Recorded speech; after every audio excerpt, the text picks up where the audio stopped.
Obrigado, pastor. Boa noite a todos, irmãos e irmãs. Quero saudá-los no nome santo de Jesus Cristo, nosso Salvador. É uma alegria estar aqui para servi-los durante esta semana com a palavra de Deus e com essas aulas, que espero sejam proveitosas para a sua vida cristã, para seu crescimento na fé, para seu entendimento cada vez mais aguçado sobre como viver neste mundo. Você está convidado, quando estiver por Brasília, a cultuar conosco. Se acontecer de você estar lá num domingo, por favor, visite-nos na Igreja Presbiteriana Semear, lá no nosso site ipsemear.org. Você tem todas as informações sobre o horário de culto, local de culto. Alguns de vocês aqui, pelo menos um de vocês já esteve conosco lá algumas vezes. É uma honra estar aqui para servi-los. Primeiro, vou falar rapidamente do nosso plano da semana.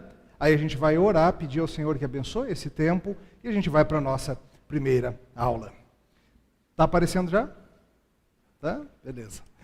Esse é o nosso tema para essa semana. Hermenêutica, cultura, talvez melhor fosse dizer hermenêutica cultural. A interpretação da cultura e o ministério pastoral. O que tem a ver essas coisas? Como que a gente pode ministrar melhor a palavra de Deus no contexto em que vivemos, por meio de entender a cultura ao nosso redor? Esse é o tema geral dessa semana. A ideia é que vocês possam ser como homens de Issacar. Talvez você se lembre de 1 Crônicas 12, 32, onde dentre o exército de Davi tem um grupo que são os homens de Issacar, e o texto bíblico nos diz que eles eram conhecedores do seu tempo. E a utilidade deles era justamente para que Israel soubesse como viver, como agir. Nós teremos para isso 10 palestras. Hoje, as duas de hoje, eu vou fazer mais introduções ao tema. Nesse primeiro horário, eu vou falar sobre a necessidade de entendermos a cultura do nosso tempo. Na segunda hora, depois do intervalo, vou falar sobre os caminhos que a igreja tem tentado para lidar com cultura e algumas coisas positivas e outras negativas. Então, na terça, quarta e quinta-feira, eu vou estabelecer bastante uma base, um fundamento para a gente entender a cultura ao nosso redor, sempre trazendo alguns exemplos para não ficar uma coisa muito só técnica. E na sexta-feira, o último dia, vai ser uma noite de fazer análise cultural por meio da teologia. Eu vou trazer 2 assuntos aqui e espero mostrar para vocês como as ferramentas teológicas que a gente tem, que eu vou dar para vocês até lá, ajudam a entender isso tudo. Eu sei que nem todos podem vir todas as noites, mas entenda que é uma sequência de eventos. Se você, por acaso, perdeu uma dessas noites, tenta pegar depois a gravação ou algo assim, para você não ficar com essa lacuna. Vamos orar, vamos pedir ao Senhor a sua bênção. Obrigado, Senhor, por esta oportunidade de estarmos juntos. Obrigado por esta igreja que nos recebe, esta escola de formação de pastores para o teu povo. Agradecemos pelo trabalho feito na Charles Spurgeon ao longo dos anos e clamamos por suas bênçãos sobre o pastor Gadelha, sobre toda a liderança, sobre todos os professores. E que seja, Senhor, um local de treinamento de homens que amam a Tua palavra e vivem o Evangelho. Nós clamamos por esta noite, por nossas palestras, que seja para todos um tempo proveitoso, um tempo de fortalecimento da fé. No nome do Senhor Jesus. Amém. Primeira palestra, então, por que se importar com cultura? Talvez você pense assim, puxa vida, mas a gente tem a Bíblia, a gente tem o Evangelho, não é só falar o Evangelho? Não é só abrir a boca e falar da história de Jesus Cristo? Sim, de certa forma é. Mas ao mesmo tempo, vocês são seres culturais, todos vocês. Eu olho para vocês e eu vejo pela roupa de vocês que vocês estão adequados à cultura da cidade. Os homens, as mulheres estão mais ou menos seguindo o mesmo padrão, uma camiseta de super-herói ou outra aqui e ali, mas em geral todo mundo muito parecido. Vocês entendem o que é a cultura do seu tempo. E nós somos moldados pelas formas culturais da nossa cidade. Vocês de Fortaleza são moldados por maneiras de pensar de Fortaleza que talvez vocês nem entendam.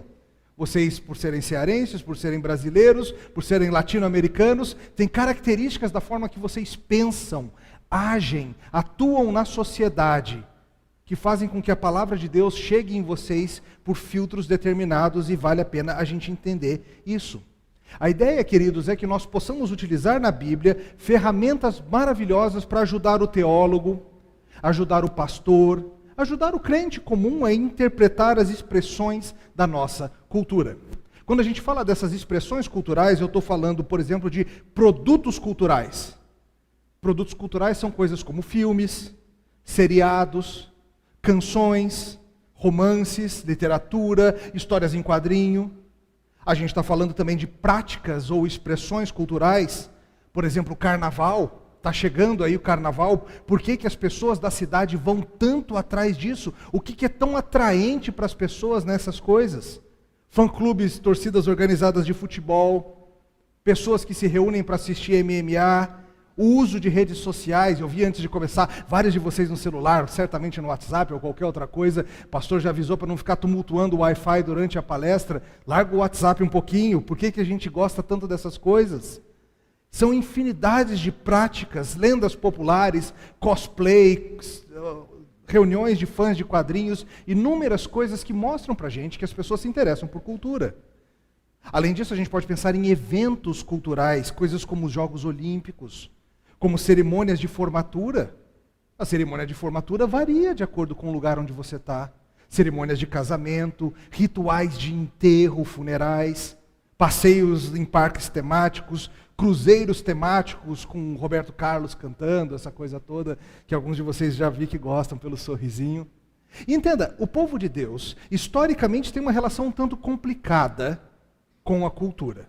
Deixa eu dar alguns exemplos para você. Recentemente, estourou aí uma controvérsia a partir de um artigo escrito naquele site, o Gospel Coalition, a coalizão pelo Evangelho, escrito pelo Justin Taylor, um artigo em que ele estava criticando a luta, o MMA feminino. Alguém viu? Um ou outro fizeram que sim. Ele escreveu um artigo dizendo que era um absurdo, porque isso vai contra o padrão de feminilidade bíblica, e aí muita gente respondeu, artigos e contra-artigos, e será que o cristão deve assistir esse tipo de luta? Será que é um passatempo adequado para a gente? E se for masculino pode? O problema é só se a luta for das mulheres? Como é que é? Outro exemplo, Natal. É ou não é? Vai chegando dezembro, já começa a aparecer um monte de texto nas redes sociais. Pode celebrar Natal, é festa pagã, não é festa pagã, é festa cristã, pode separar, tem como juntar, separar essas coisas. Outros exemplos, festas juninas. Parece-me que para vocês, irmãos aqui do Nordeste, vocês são muito mais cautelosos com festas juninas do que nós brasilienses. Parece-me que aqui no Nordeste, a festa junina tem muito mais forte o aspecto religioso da coisa, então o povo evangélico mantém distância. Já lá em Brasília, é praticamente uma festa secular.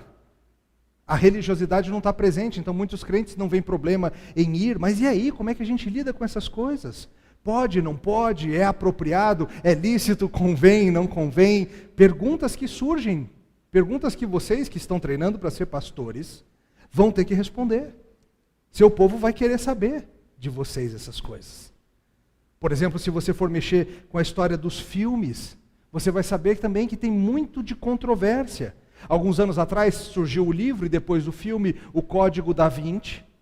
E talvez você se lembre, um filme que criou enorme controvérsia acerca da suposta teoria de que Jesus teria se casado secretamente, isso, aquilo, e isso gerou uma ocasião para muitos livros defendendo a autoridade do cânon e tantas outras coisas, um debate bastante interessante, gerado a partir de um produto cultural, um livro, depois um filme. Talvez você se lembre quando saiu o primeiro filme da série Harry Potter. Lembra da confusão que foi no meio evangélico também? Saiu, aí ficou todo mundo aquele negócio, pode ver, não pode ver, é coisa de bruxaria, mas é inocente, mas não é, vai trazer o mal para minha casa, é ocultismo, vai fazer, o que vai dar isso? No primeiro filme teve essa controvérsia, no segundo também, no terceiro... Lá pelo... Quantos filmes são? 18? Quantos? 8? Vocês sabem, né? Eu sei que vocês sabem, não tem problema saber. Então, depois aí passou, né? Acho que todo mundo ficou assim, é só uma historinha, tranquilo. Talvez não, talvez tenha ficado. Quando Martin Scorsese fez um filme chamado A Última Tentação de Cristo, houve uma campanha pela Igreja Católica Romana e alguns segmentos do protestantismo, no sentido de tentar boicotar o filme, impedir que ele fosse mostrado nos cinemas também. E o próprio diretor, o Martin Scorsese, afirmou que os cristãos fizeram a melhor propaganda possível para o filme. Todo mundo queria assistir o tal do filme polêmico que os cristãos tentaram proibir. Saga Crepúsculo. É algo apropriado para um cristão, não é? É ocultismo. É perigoso para a alma de nossos jovens, negócio da pessoa que ama, não sei se ama o vampiro, não sei se ama o lobisomem, e aqui, o maior perigo, a meu ver, e eu vou voltar a isso, não é nem negócio de vampiro, é a visão errada do que é amor. Mas veja, essas coisas vão surgir. E muitas vezes, queridos, nós como povo de Deus, temos a postura do isolacionismo, não vamos mexer com essas coisas, deixa para lá, finge que não existe. Na segunda palestra eu volto mais a isso. Outros têm uma postura de uma associação acrítica. Pega tudo que está acontecendo e absorve e pronto, é a cultura, o mundo que a gente vive, e é isso. Entretanto, deixa eu te dizer, nós na história da igreja cristã temos uma linda tradição de análise cultural profunda. Agostinho, Chesterton, Francis Schaeffer, a discípula dele é Nancy Pearcey, eu vou citá-la daqui a pouquinho, o Abraham Kuyper, que certamente vocês ouviram não muito tempo atrás sobre Abraham Kuyper. William Edgar, acabou de sair um livro excepcional dele nos Estados Unidos sobre cultura e cristianismo, está sendo traduzido, já ouvi essa história aí, deve sair em breve. Livro do Ted Tornau, Hans Hockmacher, são inúmeros os nomes de autores que têm lidado e tentado entender a cultura à luz do cristianismo. Você que é pastor, eu tenho certeza, você já passou pela dificuldade de não saber dizer se tal prática, se tal objeto, se tal produto cultural, filme, ou seja o que for, era adequado, não era adequado, merecia o tempo e a atenção e o dinheiro das ovelhas ou não. Você que ainda está estudando para ser pastor, eu reafirmo, suas ovelhas vão querer saber de você. Tem problema, pastor? Posso ir no jogo de futebol? Posso ir no show de não sei quem? Posso ir no cinema? Posso fazer aquilo? Isso é parte da vida do pastor, queridos. Ajudar as ovelhas a navegar nas águas desse mundo. No final das contas, é algo que não tem como você evitar. E mais, você não deve evitar. É melhor você estar preparado para lidar com essas coisas. Entenda ainda, meu caro, que a importância de você estar atento à cultura ao seu redor é o fato de que os produtos culturais, lembra, quando eu falo de produto cultural, estou falando de filmes, peças, livros, eles carregam consigo ideias, eles carregam consigo a cosmovisão de quem escreveu. Lembra, cosmovisão, eu sei que o pastor Heber Campos Júnior, alguns anos atrás, fez essa Semana Magna sobre cosmovisão reformada, então ele já lidou bastante com esse assunto, de certa forma eu estou construindo sobre o que ele fez, mas lembrando rapidamente, cosmovisão nada mais é do que a forma que você enxerga o mundo, as lentes, o óculos que você tem para enxergar a realidade. E cada pessoa tem a sua. E ela é influenciada por sua família, por sua religião, por seu estudo, pela sua história de vida. Tudo isso muda como você vê o mundo. E quando alguém cria um produto como um filme, essa cosmovisão, essa maneira de enxergar o mundo vai aparecer ali. Olha, por exemplo, o que diz a Nancy Pearcey sobre isso. Tá aí, né? Tá, beleza. Esse livro dela é muito bom. Se chama Salvando Leonardo, é um livro que ainda não existe em português, mas espero que surja logo. É um livro em que ela faz uma análise da história dos movimentos artísticos, e é muito, muito interessante. Olha o que ela diz. Histórias e imagens podem ser meios poderosos para carregar ideias. Cada vez que vemos um livro ou assistimos um filme, entramos numa expressão imaginativa da cosmovisão do artista. Olha o que ela está falando. O artista cria um mundo e você entra naquele mundo que ele criou e você enxerga a realidade por meio daquele mundinho que ele criou. E ela continua. Ela é a cosmovisão. A cosmovisão pode estar presente de forma sutil, como uma crença de background, ou expressa abertamente com uma agenda intencional, mas está lá. Escritores e artistas não vão para casa de noite estudar filosofia sistemática, mas são pessoas completas, que trazem seus pressupostos básicos sobre a vida para os seus escritórios e os seus estúdios. Ou seja, o que a Nancy Pearcey faz no seu livro, e o que eu estou sugerindo para que você, cristão, fazer, é usar os produtos da cultura para entender o pensamento da cultura, a fim de poder aplicar a palavra de Deus à cultura de uma forma mais sábia, mais eficaz, mais direto no ponto. Se você entender melhor o povo para quem você ministra, você vai estar mais equipado para usar a palavra de Deus de uma forma mais sábia no seu evangelismo, na sua apologética, defesa da fé, na sua pregação, sua homilética, no seu aconselhamento. A gente vai voltar a isso depois. Guarda essa ideia. Mais uma razão para a gente estar atento à cultura ao nosso redor é a seguinte, é que a teologia do dia é afetada pela cultura ao nosso redor. Isso sempre acontece. Muitas vezes a gente está na igreja e a gente ouve falar de um novo movimento teológico, uma nova heresia ou uma outra coisa que surgiu que a gente ainda nem sabe se é heresia ou não, e a gente fica, de onde surgem essas coisas? De onde vieram essas ideias? O Francis Schaeffer, no seu livro O Deus que Intervém, ele diz o seguinte, as ideias tendem a seguir esse fluxo. As ideias surgem na filosofia, entre os pensadores, os filósofos. Essas ideias, depois de alguns anos, vão parar na arte, seja na literatura, seja nos movimentos de pintores, esse tipo de coisa. Aí ela vai parar na cultura popular, isso que a gente tem acesso mais comumente, os livros, os filmes, os seriados, e aí essas ideias chegam na igreja. Normalmente faz esse ciclo. E se a gente estiver atento ao que o pessoal está falando lá em cima, no mundo da arte, na filosofia, na cultura popular, a gente vai estar prevenido e atento quando essas mesmas ideias chegarem na igreja. E veja, as ideias vão chegar, elas sempre chegam. Às vezes a gente não entende de onde que veio esse movimento, por exemplo, eu vou falar já do movimento emergente. É um movimento que vem do pós-modernismo, descendo da filosofia para a arte, para a cultura popular e desembocando um tempo depois, geralmente uns 40 anos depois, dentro da igreja. Mais uma frase bacana da Nancy. Ela diz o seguinte, os artistas, eles são o barômetros da sociedade. Lembra o que é o barômetro da escola? O que o barômetro mede? Oi? Não é pressão atmosférica, é isso, né? Ele serve para medir a pressão. E ele diz o seguinte, os artistas funcionam como os barômetros da sociedade.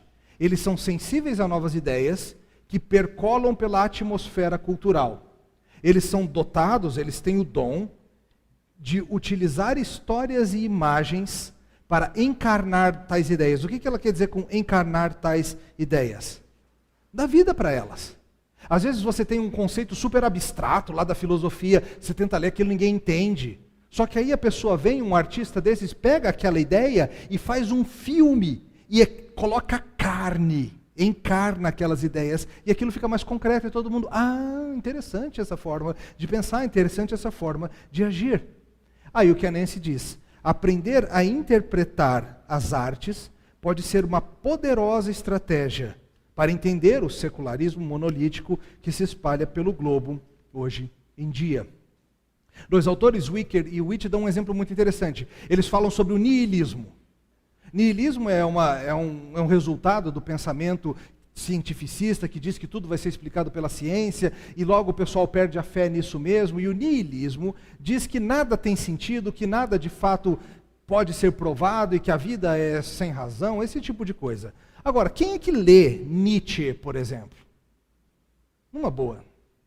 Quem que fala assim, sabe de uma coisa? Hoje eu vou para a praia, eu vou levar um livro de Friedrich Nietzsche para ler e me divertir com o pé na areia. Ninguém faz isso. Então você pode pensar, oba, estou imune do niilismo de Nietzsche. Não, não mesmo. Porque embora você não tenha lido Nietzsche, Jean-Paul Sartre leu. E ele pegou essas ideias dele e fez elas mais mastigadas. E aí Woody Allen, aquele diretor de cinema, pegou essas mesmas ideias e encarnou-as num filme. E esse filme você viu. Não, Woody Allen é muito chato, eu gosto de Transformers, essas coisas. Tudo bem, mas então essas mesmas ideias foram parar em seriados, como Seinfeld e tantos outros, que esses são de consumo mais generalizado. As ideias percorrem esse caminho e chegam nas pessoas. E é interessante que a igreja continua seguindo a tendência de 40 anos atrás como se fossem as mais quentes das novidades. Eu fiz menção rapidamente ao movimento da igreja emergente. Se você quiser depois saber mais sobre isso, tem um artigo meu sobre o assunto lá na revista Fides Reformata. Eles botam todos os artigos online, o PDF está lá, é só procurar. em que eu lido mais e explico com isso, não dá tempo aqui. Mas a igreja emergente é muito simples.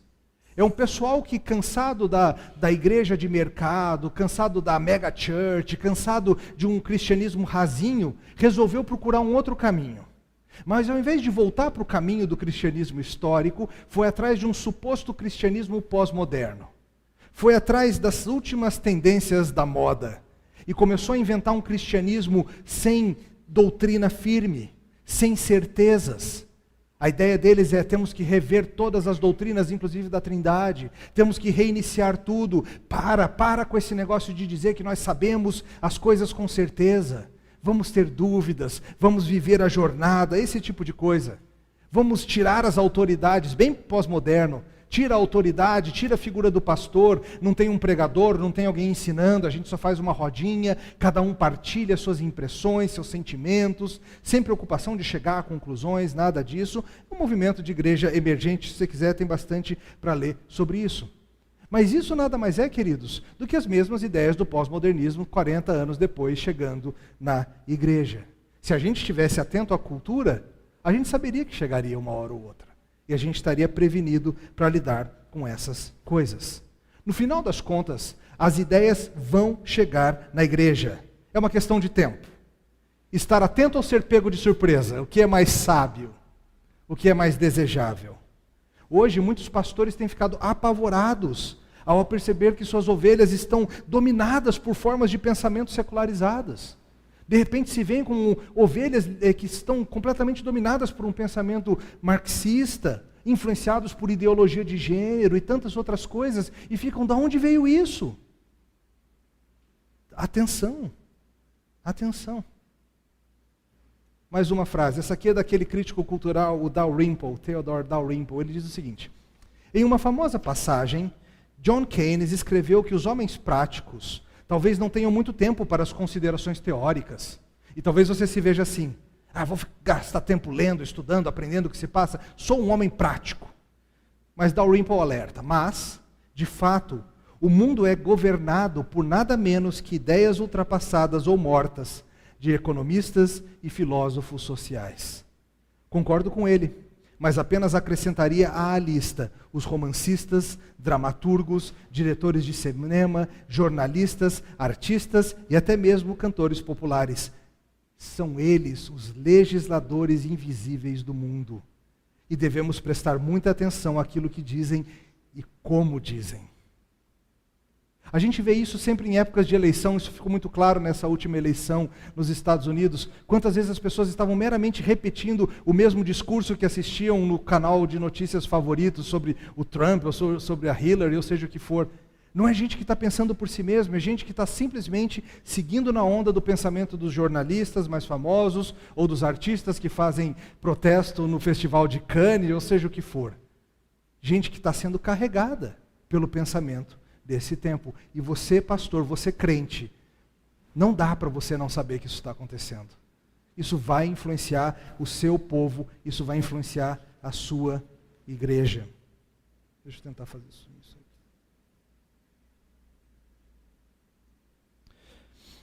Pastor Carl Trueman, ele de uma maneira muito perceptiva, ele mostra como no final das contas a igreja acha que está lançando moda, acha que está na vanguarda, mas muitas vezes tudo que ela está fazendo é imitando o que já foi feito décadas antes. Ele diz o seguinte: ao nos aproximarmos dos textos do evangelicalismo pós-moderno e perguntamos o que eles estão dizendo, a resposta é excitante. Dizem estar abrindo novas e radicais direções para a teologia. Mas, quando abordamos os mesmos textos e perguntamos o que estão fazendo, a resposta é um tanto mais prosaica. Longe de estarem apontando novas formas de fazer teologia, esses textos estão no todo se apropriando de um admitidamente novo linguajar, o do pós-modernismo, a fim de cumprir uma tarefa bem tradicional e costumeira. Estão articulando um mero cristianismo doutrinariamente mínimo, antimetafísico. Como adolescentes fazendo beicinho, usando jeans de grife pré-rasgados e camisetas do Che Guevara, eles aparentam ser bravos e radicais, mas na realidade são tão culturalmente conformados e conservadores como um latte grande da Starbucks. Há diversas formas de pensamento rebelde em nosso tempo. O pensamento cientificista, que diz que a ciência vai resolver todos os males humanos, as ciências biológicas vão cuidar da saúde, as ciências sociais vão cuidar da sociedade, as ciências psicológicas vão cuidar da nossa alma, e a ciência vai resolver o problema do mundo. É um pensamento rebelde, mas domina o coração de muitos dos nossos crentes, talvez o seu. O pensamento consumista, o de que alcançaremos salvação por meio de ter coisas. O pensamento esquerdista, o pensamento pós-moderno, todas essas coisas influenciam a maneira da gente de fazer teologia, a maneira da gente se relacionar com Deus. E pastores percebem isso na prática, no cotidiano, quando estão lidando com jovens e veem que eles estão pensando como pós-modernos. Aprenderam na faculdade, aprenderam em casa, seja aonde for. Então veja, estudar esse assunto é importante, é útil. Eu tive um professor chamado Elias Medeiros, não sei se alguém aqui conhece ele.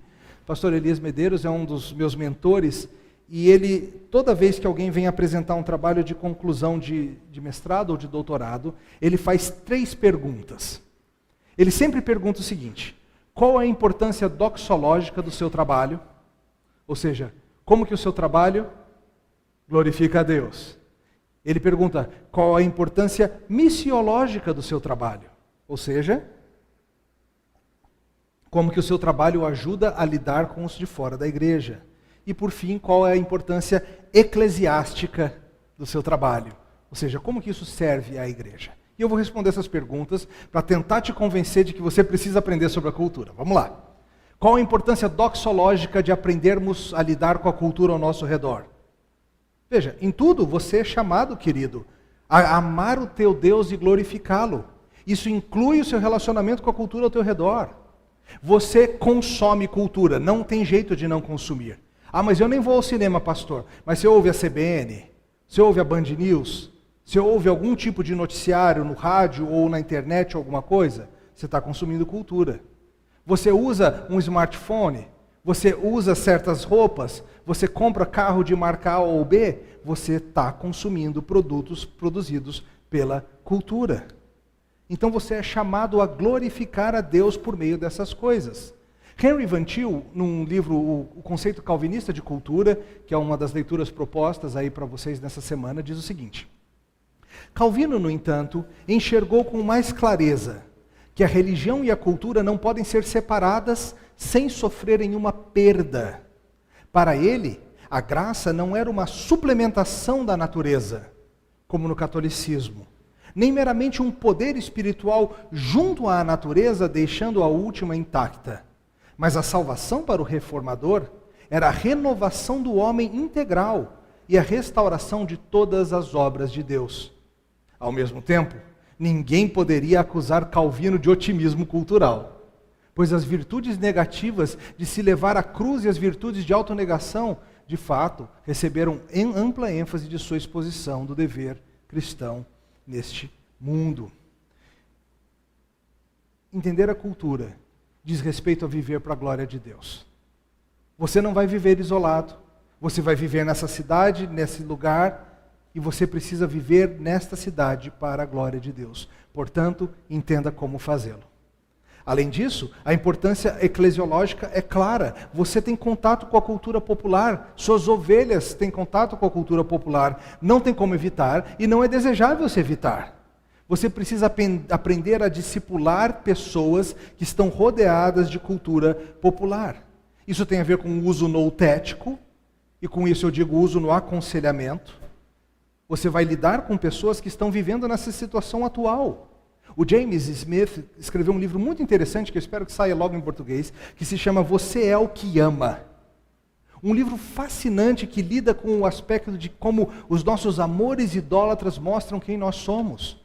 E muitas vezes nós, crentes, temos dificuldade em entender o amor que as pessoas têm por certas coisas, por certas práticas, por certos elementos, e assim a gente é menos útil em ajudá-los a se libertar dos amores idólatras e se agarrar a Cristo. Tenho percebido que alguns pastores não conseguem, simplesmente, principalmente de uma geração mais velha, não conseguem entender os dramas da vida digital, ou vários deles. Por exemplo, Estava lendo um artigo outro dia em que alguém fala que estava conversando com o seu pastor e estava falando algo como, mas eu estava querendo me reconciliar com tal pessoa, mandei várias mensagens de WhatsApp e a pessoa visualizou e não respondeu. E agora eu estou nesse drama, o que eu faço? Vocês sabem, né? Vocês passam por isso também. E o pastor indignado, falando assim, liga para ela! Liga para ela! Faz como uma pessoa normal faria, pega o telefone e liga para ela. Essa seria a sua resposta? Agora perceba, o que o pastor está dizendo? Que certo uso de mediação tecnológica é o correto e outro não. Ele não percebeu, mas o que ele está dizendo é, usar a tecnologia chamada telefone é ok. Usar a tecnologia chamada WhatsApp não é ok. Por quê? Porque provavelmente a vida toda ele usou uma e agora que ele começou a usar outra. Então na cabeça dele é o que pessoas normais fazem. Pegar o telefone e ligar para o outro e resolver. Só que talvez 2 gerações antes o pastor dissesse, vai ligar o quê? Para com esse negócio de ligar, vai lá e conversa olho no olho. Mas a ideia já se normalizou certo aspecto tecnológico, de maneira que ninguém pensa em telefone como tecnologia. Telefone está aí. Tecnologia é o digital, é o WhatsApp, esse tipo de coisa. E muitas vezes a gente não está atento a como essas coisas mudam a forma das pessoas interagirem, a forma das pessoas tratarem de certos problemas. Estava conversando com um de vocês antes de começar sobre aconselhamento rapidamente, e é interessante como muitos dos jovens da minha igreja, eu vejo que algumas formas que eu tenho de lidar com os problemas deles são diferentes de vamos marcar um gabinete para você vir aqui e a gente conversar durante 1 hora pessoalmente. Certas vezes os jovens simplesmente falam assim, pastor, posso te mandar um áudio? E ele me manda um áudio de 5 minutos, ou 3, 10 às vezes. Quando eu posso eu escuto, quando eu posso eu respondo, e vai e volta, e às vezes vai 2 dias. Quando pode, manda. E a gente lida com o problema assim. Não funcionaria com boa parte das minhas ovelhas, elas querem me encontrar e conversar olhando no olho. Mas para vários desses jovens da igreja, eu já percebi que inclusive é muito mais fácil para eles se abrirem e lidarem de fato com o problema, do que se estivesse na minha frente apavorado de que está lá na sala do pastor. Um é melhor que o outro, um é mais certo que o outro, não sei. O que eu quero que você veja, as coisas influenciam ministério. A forma que as pessoas se relacionam com tecnologia influencia maneira ministerial. Então é de grande importância eclesiológica. É de grande importância homilética também. Para você saber pregar sobre essas coisas. Há infinitas formas de conectar o conhecimento bíblico com a cosmovisão do seu público. E eu estou falando muito mais do que usar exemplo de filme ou de esportes, coisas assim, mas por meio de examinar os produtos do nosso tempo, você entende a forma de pensar das pessoas. E você consegue fazer conexões bíblicas, aplicações, que é das partes mais difíceis de pregar. Você consegue aplicar de uma maneira mais sábia. Além disso, é claro, outra função eclesiástica é o uso disciplinar. Porque você pode muito bem precisar fazer com que ovelhas parem de mexer com certas coisas. Importância doxológica, importância eclesiástica, importância missiológica. De novo, você precisa compreender melhor a cosmovisão do descrente. Olha o que a Nancy Pearcey diz. Os cristãos são chamados a adotar a mentalidade de um missionário, mesmo que nunca coloque os pés no país estrangeiro. O missionário precisa peneirar a cultura nativa cuidadosamente, decidindo quais aspectos da sociedade podem ser redimidos e quais devem ser rejeitados. Tem sido assim desde a igreja primitiva, quando os primeiros cristãos encararam uma cultura greco-romana altamente desenvolvida. Algumas partes daquela cultura eles rejeitaram como não bíblica, mas outras partes eles viram como consistentes com o ensino bíblico e assim a adaptaram e aproveitaram. Tanto que, desde então, a cultura ocidental consiste numa mistura das heranças clássica e cristã. O mesmo peneirar deve ser feito em cada era. E ela continua. Por um lado, muito da cultura humana é bom, pois todos os humanos são feitos à imagem de Deus e têm de viver dentro das estruturas do mundo que Deus criou. Eles se beneficiam da graça comum de Deus, os dons que Deus derrama sobre toda a criação.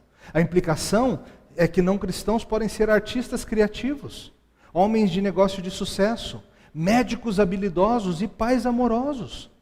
Por outro lado, as Escrituras também ensinam que o pecado e o mal são amplamente penetrantes. Nenhuma parte da vida é intocada pela corrupção e falsidade. Nada é teologicamente neutro. Cristãos são responsáveis por avaliar tudo de acordo com o prumo, era para ser o prumo, não primo, o prumo da verdade escriturística. Juntando isso, os dois temas dão aos cristãos uma abordagem equilibrada para a cultura. Afirmar e apoiar o que é bom, enquanto resiste qualquer coisa que conflite com a Escritura. Utilizando a metáfora de Jesus, devemos ser inocentes como a pomba, mas prudentes como a serpente. Veja, aqui essa citação da Nancy é uma prévia dos próximos 3 dias. Então não vou gastar muito tempo nisso, a gente vai falar sobre como tem coisas boas em tudo, como tem coisas más em tudo, e o que a gente faz com isso lá no último dia. Tá? Guardo o Keller para já. Veja, uso evangelístico. Você precisa, meu caro, aprender a traduzir a mensagem das Escrituras para as pessoas perto de você. O apóstolo Paulo faz isso muito bem, a gente vê isso quando Paulo está pregando para os judeus, ele lida de uma certa forma, ele traz citações bíblicas, ele mostra que Jesus é o Messias do Antigo Testamento, prometido. Quando ele está lidando com gentios, ele age diferente, ele pega pontos de contato, ele constrói pontes, mas sem deixar o seu arcabouço bíblico. Você precisa aprender que o calo aperta em lugar diferente em cada cultura. Deixa eu te dar um exemplo bem fácil de ver isso. Abre comigo em Romanos 5. Perdão, Efésios 5. Foi Romanos.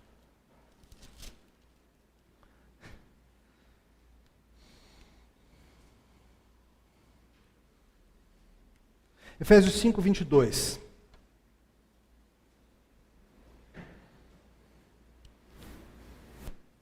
Já sabe, né? Olha só que interessante. As mulheres sejam submissas ao seu próprio marido, como ao Senhor. Porque o marido é o cabeça da mulher, como também Cristo é o cabeça da igreja, sendo este mesmo o salvador do corpo. Como, porém, a igreja está sujeita a Cristo, assim também as mulheres sejam em tudo submissas ao seu marido. Maridos, amai vossa mulher, como também Cristo amou a igreja, a si mesmo se entregou por ela, para que a santificasse, tendo-a purificado por meio da lavagem de água pela palavra, para apresentar a si mesmo igreja gloriosa, sem mácula, nem ruga, nem coisa semelhante, porém santa e sem defeito. Assim também os maridos devem amar a sua mulher como o próprio corpo. Quem ama a esposa a si mesmo se ama. Porque ninguém jamais odiou a própria carne, antes a alimenta e dela cuida, como também Cristo o faz com a igreja. Vamos parar por aqui. Quando a gente lê esse texto hoje em dia, o que acontece? Você sabe. O pessoal fala assim, que absurdo, esse Paulo, ele era um machista. Porque no nosso contexto cultural, qual parte disso aqui é um absurdo? Mulher seja submissa ao homem. Para a nossa sociedade, a palavra de Deus fere esse aspecto. O calo aperta ali. Mas pensa em Éfeso no 1º século. Pensa em Éfeso, uma cultura grega. Uma cultura onde a mulher vale o quê? Nada. Onde a mulher não tem praticamente utilidade nenhuma, os homens são tudo na vida, e Paulo vem e diz para eles, marido, ame a sua mulher como Cristo ama a igreja, a ponto de morrer por ela. Qual parte dessa mensagem você acha que teria chocado o pessoal de Éfeso? O mulher seja submissa ao marido? Não, isso é normal. Qual parte teria sido chocante para a igreja em Éfeso? Marido, você tem que estar disposto a morrer pela tua mulher, protegê-la, amá-la, servi-la, cuidar dela como a tua própria carne. Eu imagino que eles leram e falaram, esse Paulo é um feminista. Que Paulo maluco. Você está vendo? É o mesmo texto, é a palavra transcultural de Deus. E ela fere cada cultura em lugares diferentes. Ela é contracultural sempre. Algumas vezes ela pega de um lado, às vezes ela pega de outro. E você, quando lidar com o texto bíblico, ao trazer o texto bíblico para o seu povo, ou mesmo no seu estudo pessoal, se você entender mais do clima onde você vive, isso vai ajudar. Tá? Há um uso apologético que vem junto com isso. A minha linha de defesa da fé, o que eu chamo de pressuposicionalismo, vou seguindo meus mestres, Cornelius Van Til e outros, e eles lidam não tanto com lidar com evidências, mas com examinar as bases do pensamento, os pressupostos, construir pontes, esse tipo de coisa, e alguém que eu acho que faz esse tipo de pregação apologética muito bem é o Tim Keller. Ele consegue ajudar o descrente a entender como que ele pensa, e aí ele apresenta a alternativa cristã, mostrando que a alternativa cristã faz mais sentido. Olha o que o Keller diz. O pregador cristão tem de ser um crítico da descrença. Tá? Sim, temos que criticar a forma descrente de pensar. Entretanto, não há virtude em ser um crítico antipático. Será que os descrentes, quando ouvem você falar, saem sentindo que você é indiferente, despótico ou desconsiderado das visões deles? Ou são surpreendidos, até mesmo chocados, em quão acuradamente e justamente você representa os próprios problemas deles com o cristianismo? Eles acham que você consegue expressar as ideias céticas deles tão bem quanto, ou talvez até melhor, do que eles mesmos? Comunicadores cristãos têm de mostrar que eles se lembram, ou ao menos entendem, muito bem do que é não crer, ao mesmo tempo em que mantêm que é possível vir a real segurança da realidade e amor de Deus. Devem fazê-lo por meio de expressar as dúvidas e objeções com apreciação e respeito, de forma coerente, mostrando que ouviram longa e atentamente a elas. Tudo que o Keller está dizendo é o seguinte: se você mostrar para o descrente que você entende quais são as dúvidas e questionamentos e broncas que ele tem com a Bíblia, você vai construir uma ponte. Você vai ajudá-lo a ver que você de fato está interessado nele e que você sabe o que é pensar dessa forma. E assim você pode ajudá-lo, guiando em direção à verdadeira crença da palavra de Deus. Então, um uso missiológico de entender a cultura é esse.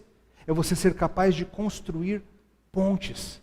Mostrar para o descrente por que você está trazendo essa verdade e como você entende que ela cura as feridas de cada cultura.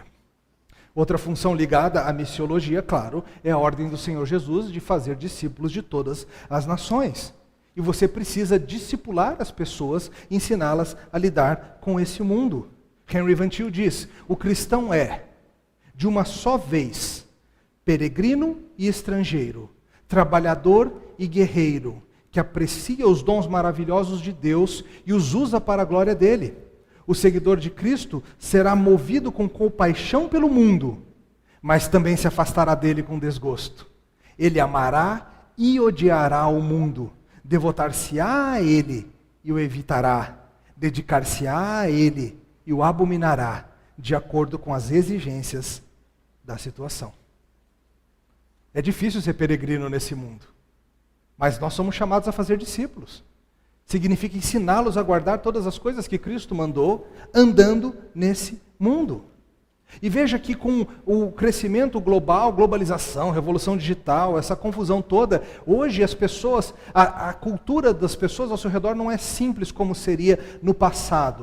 O que eu quero dizer com isso? Houve um tempo em que um pastor, por exemplo, no interior do Ceará ou no interior de Goiás, poderia saber muito bem que suas ovelhas conheceriam e pensariam do mesmo jeitinho que os pais dela, que os avós dela e que os bisavós dela pensavam e agiam sobre tudo na vida.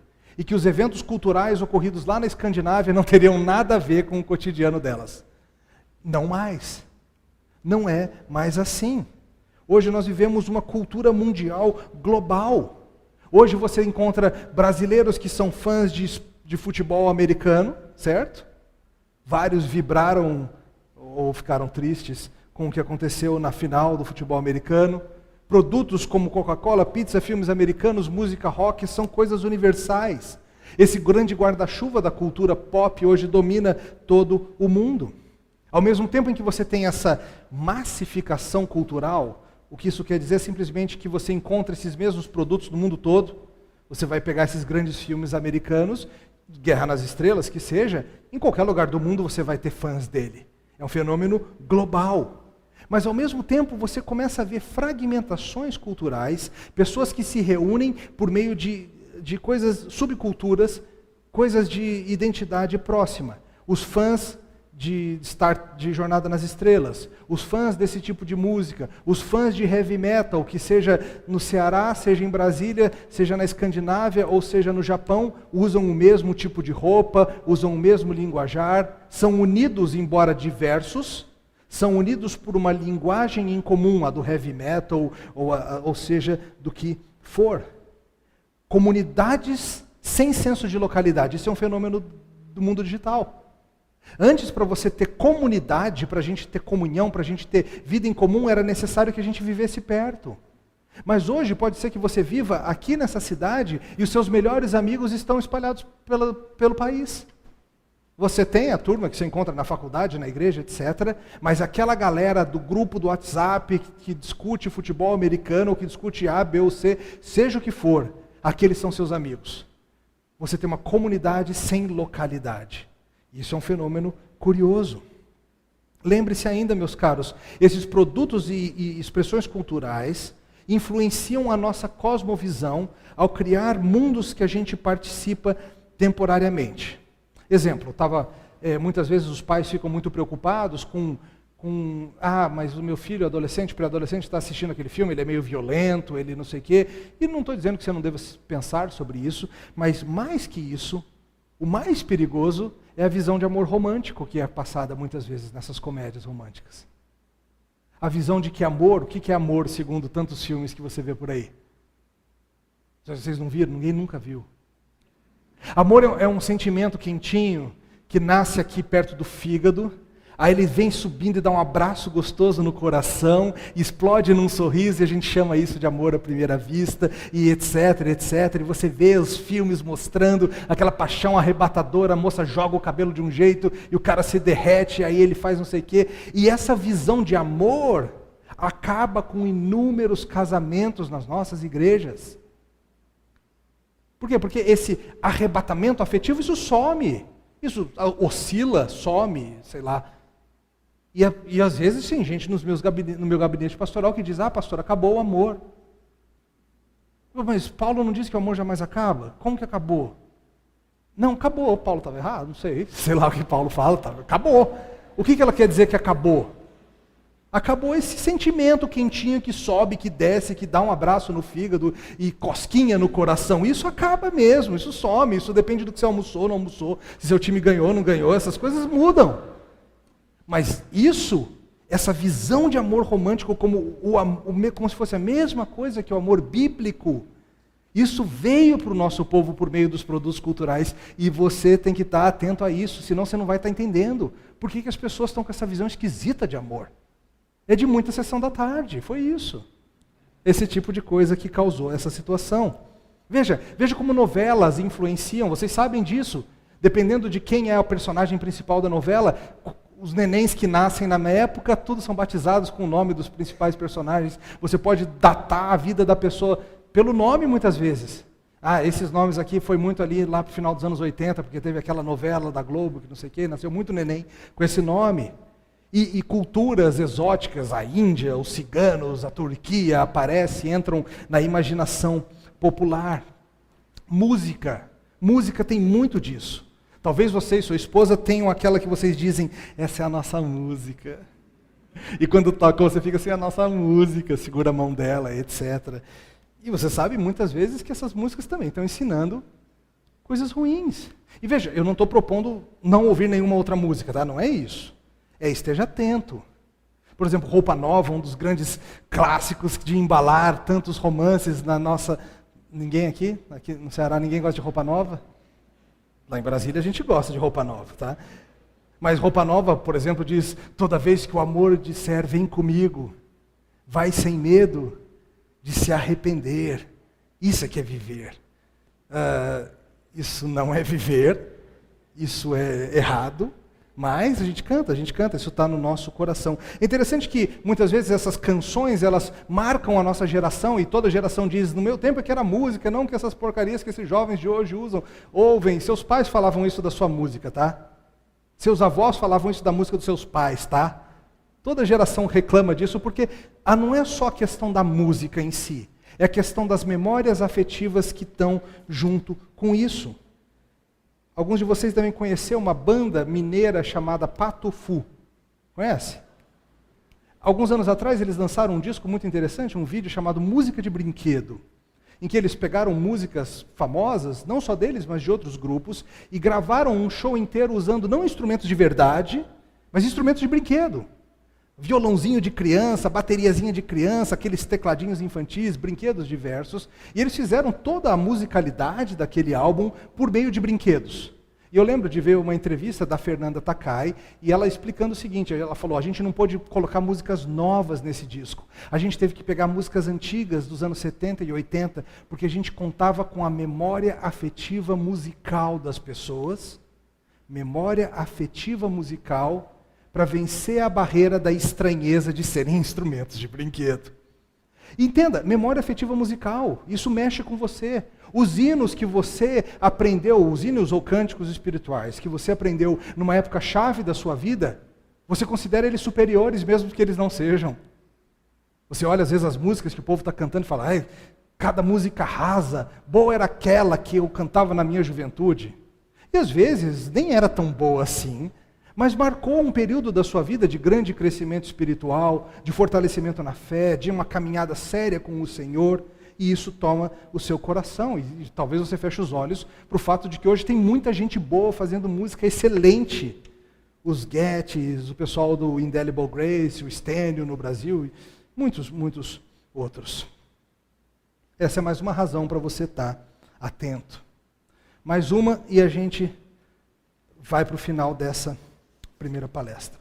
A última razão pela qual você precisa estar atento à cultura ao seu redor, queridos, é mais prosaica. É porque tem muita coisa boa para você desfrutar nela.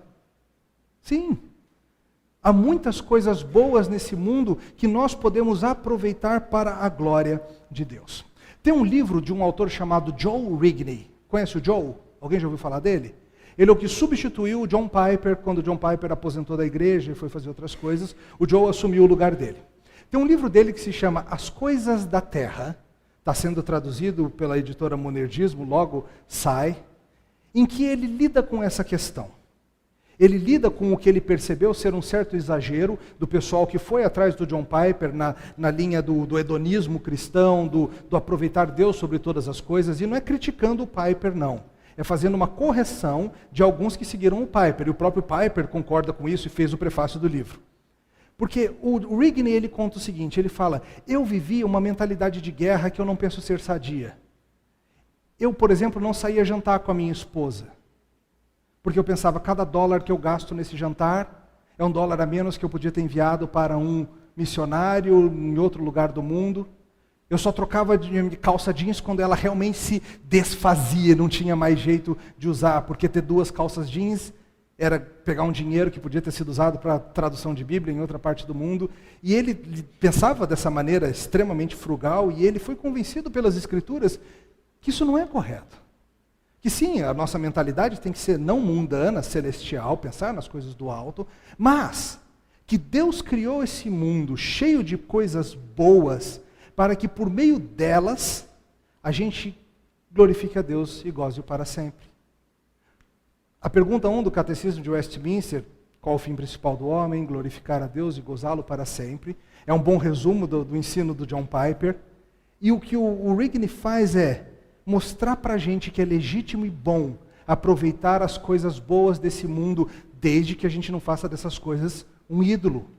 Desde que essas coisas não nos afastem, mas nos conduzam a Deus, recebermos como dons. Quer ver? Abre em Eclesiastes 9. Eclesiastes é um dos meus livros favoritos da Bíblia, em que Salomão mostra para a gente que sempre que a gente tenta encontrar nas coisas deste mundo o prazer final, o significado completo da existência, a gente se frustra. Porque nenhuma dessas coisas foi criada por Deus para ser a fonte da satisfação. Mas, ao mesmo tempo, Salomão mostra para a gente que se nós recebermos essas coisas boas do mundo como dádivas de Deus, e usarmos essas coisas para glorificarmos a Deus, nós estamos sendo bons nisso. Tenho certeza que você conhece Eclesiastes 9:10. Tudo quanto te vier à mão para fazer, faze conforme as tuas forças. Só que esse texto não está falando de oração. Ele não está falando de evangelismo.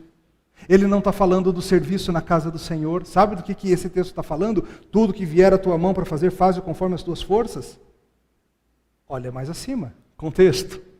Verso 7, olha o que o texto nos diz. Vai, pois. Veja, ele está falando, a vida tem seus sofrimentos, a vida tem muita coisa esquisita, mas ele fala, vai, pois, e come com alegria o teu pão, e bebe gostosamente o teu vinho, pois Deus já de antemão se agrada dessas obras, das tuas obras. Em todo o tempo sejam alvas as tuas vestes, o que ele quer dizer é veste de festa. E jamais falte o óleo sobre a tua cabeça. Capricha no perfume. Goza a vida com quem? Com a mulher que amas. Todos os dias de tua vida fugaz, o qual Deus te deu debaixo do sol. Porque esta é a tua porção nesta vida, pelo trabalho com que te afatigaste debaixo do sol. Tudo quanto te vier à mão para fazer, faze-o, conforme as tuas forças. O que Salomão está dizendo é o seguinte: aproveite para a glória de Deus a comida, a bebida, a festa, o perfume e a esposa. Aproveite essas coisas para a glória de Deus. Deus fez elas serem boas mesmo, para que você glorifique a Deus por meio de desfrutar delas. Então, essa é mais uma razão para a gente entender o mundo ao nosso redor, porque ele é cheio de coisas boas que Deus deu para a gente glorificá-lo por meio delas. Olha só o que o Rigney diz, deixa eu citar ele para vocês. Quando amamos a Deus supremamente e plenamente, somos capazes de integrar nossa alegria em Deus e nossa alegria em seus presentes, recebendo as dádivas como veios da sua glória. Amor supremo por Deus orienta nossas afeições e ordena nossos desejos e integra os nossos amores. Quando amamos a Deus supremamente, somos livres para amar a criação como criação, e não como Deus. Porque a excelência divina está realmente presente na dádiva, somos livres para gozá-la por Ele. As dádivas divinas se tornam avenidas para gozá-lo, feixes de glória que podemos seguir em direção à fonte. Não colocamos Deus e suas dádivas em oposição uns aos outros, como se fossem rivais. Eles não são rivais. Um outro autor que eu gosto muito se chama Shrill Hoffman, e ele é um cristão lá dos Estados Unidos que vem há muitos anos escrevendo sobre cristianismo e esporte. E ele é o meu pensador favorito nessa área, e chega um ponto em que ele fala que nós cristãos somos muito frouxos em dizer que esporte pode ser algo bom para a glória de Deus. A gente fala assim, não, o esporte tem seu valor porque ele é um meio evangelístico. Tá, ele pode ser um meio evangelístico, no sentido de estabelecer amizades, relacionamentos, etc. Ok. Ah, o esporte é bom porque ele constrói caráter. Ok, ele pode construir aspectos de caráter ao me ensinar a saber perder, esse tipo de coisa. Mas crente, você tem que ser capaz de dizer que esporte é bom porque é bom. Porque é uma coisa que Deus permitiu que nós criássemos e é bom. Olha o que ele diz. Reimaginar o esporte como autotélico, o que ele quer dizer com isso? Um fim em si mesmo. Autotélico, o télico está ligado à finalidade. Como uma experiência baseada em lazer, significa abandonar a retórica flácida acerca dos campos esportivos como local de treinamento de caráter, ou como meio de construir ossos fortes e músculos, ou como terreno fértil para o evangelismo, ou realizar qualquer outro benefício prático. Tentar justificar esportes com bases instrumentais é tão equivocado quanto tentar justificar orquestras sinfônicas, dizendo que elas desenvolvem a resistência dos músculos dos violinistas. Ou justificar refeições em restaurantes 3 estrelas por causa de uma nutrição superior. Você não vai no restaurante premiado porque você vai ser melhor nutrido. Você vai porque vai ser um prato espetacular. E você vai lembrar dele semanas depois. A gente vai voltar a esse assunto, não estamos fechando aqui, quando a gente falar de subcriações amanhã, mas já vai guardando essas ideias. De novo, o objetivo da semana é te dar ferramentas teológicas para fazer isso. Analisar a cultura ao teu redor. A gente não vai mexer com ferramentas antropológicas. Várias delas poderiam ser úteis. A antropologia tem, pela graça comum, boas ferramentas. Paul Hiebert e outros missiólogos fazem bom uso dessas coisas. A gente também não vai fazer um tipo de análise cultural que está se tornando cada vez mais comum ao público brasileiro e é produtivo, de autores como o Dalrymple, que eu já citei, Roger Scruton e outros pensadores contemporâneos conservadores que são muito úteis. Não é isso que eu vou fazer, não por discordar deles necessariamente, mas porque eu vou trazer para vocês o que nem antropólogos, nem pensadores descrentes conservadores podem trazer para vocês. As ferramentas das Escrituras para a gente investigar o mundo ao nosso redor. Esse é o objetivo. Espero que pelo menos você esteja percebendo que tem valor em entender melhor o mundo ao nosso redor.